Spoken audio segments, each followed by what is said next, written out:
Você já deve ter visto por aí nos púlpitos da vida algum Michael Jackson, algum Chapolin Colorado, MC Catra Cover, algum tipo de stand-up. A lista continua. Como já dizia Charles Spurgeon, haverá um dia em que no lugar de pastores alimentando ovelhas, teríamos palhaços entretendo bodes. Fica aí que o vídeo de hoje é conflitante.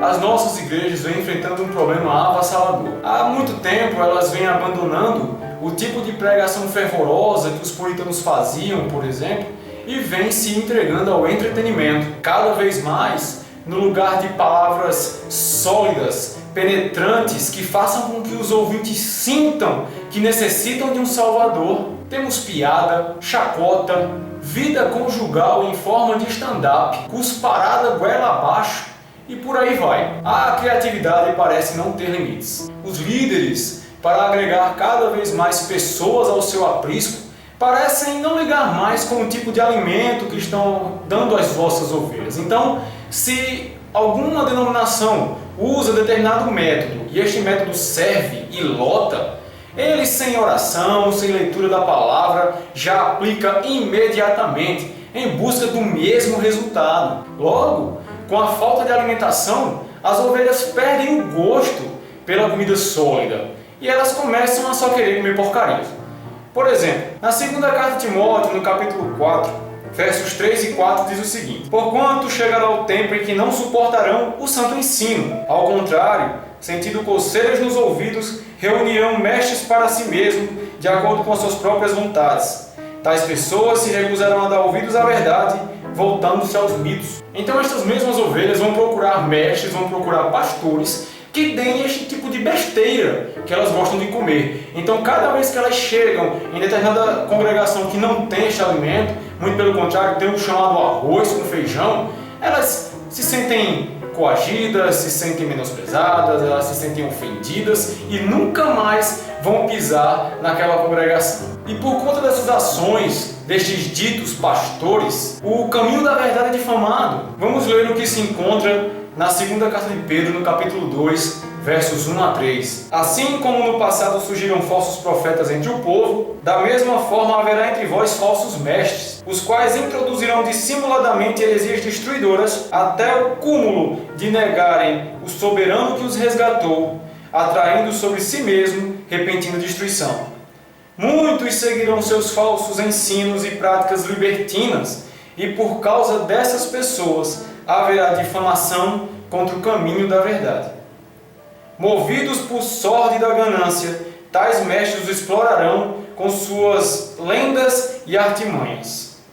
Todavia, sua condenação desde há muito tempo paira sobre eles e a sua destruição já está em processo. Estes homens, ao agirem assim, fazem com que ímpios olhem para o Evangelho com olhos maus. Eles não olham com benignidade para o Evangelho e muitos não chegam ao Evangelho por conta desses mesmos pastores ou por conta desses mesmos bodes. Até porque o texto diz que eles cercar-se-iam de mestres, eles iam se cercar de mestres. Logo, as ovelhas também não são tão inocentes como nós podemos imaginar. Bem, e por que é que acontece isso nos nossos púlpitos hoje? Bem, eu separei dois motivos. O primeiro motivo é a falta de conhecimento bíblico.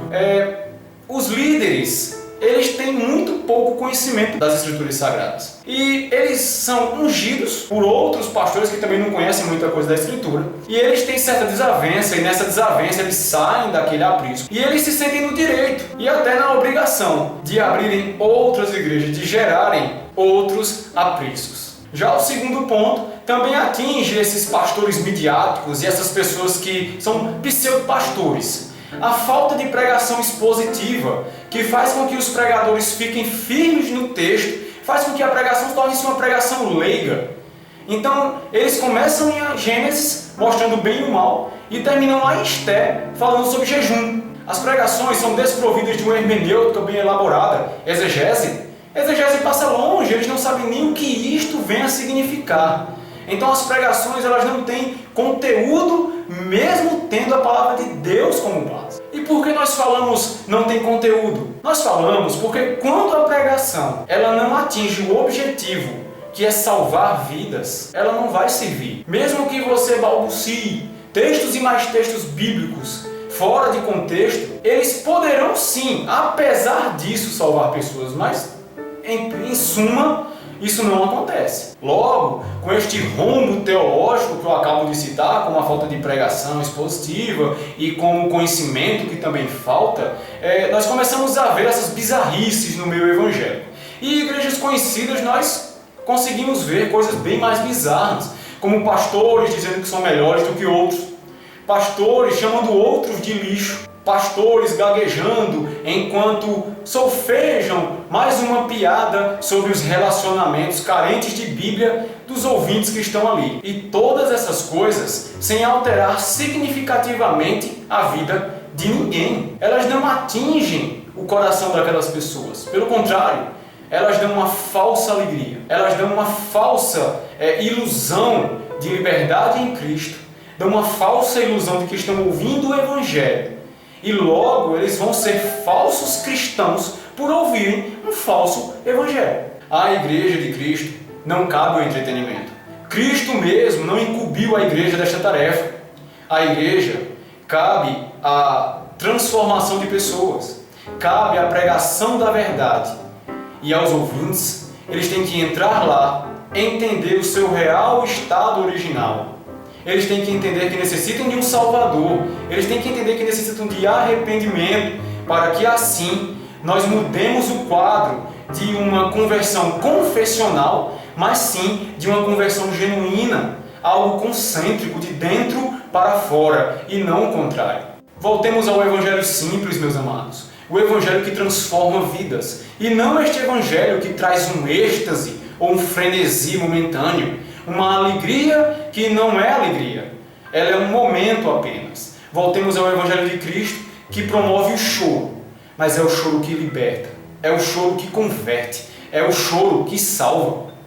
Que nós possamos hoje permanecer em Cristo, que nós possamos hoje dar frutos nele, para que não sejamos lançados no fogo. A vocês, falsos pastores, a vocês, pseudos mestres, um recado: a destruição já está em processo. Atentem para o que vocês estão fazendo. Fiquem com Deus.